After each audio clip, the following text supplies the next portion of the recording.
કુળદેવી પ્રત્યે કે તમે જે ખાઓ એને ધરાવો, પાણી પીઓ તો એને ધરાવો, ગમે તે વસ્તુ લાવો તો એને ધરાવો, બરોબર?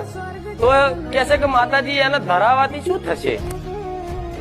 અમુક તો એવું કે 12 મહિને એકવાર નિવેદન એટલે આવી જાય, આ બધું ના હોય શું કરવાનું હોય?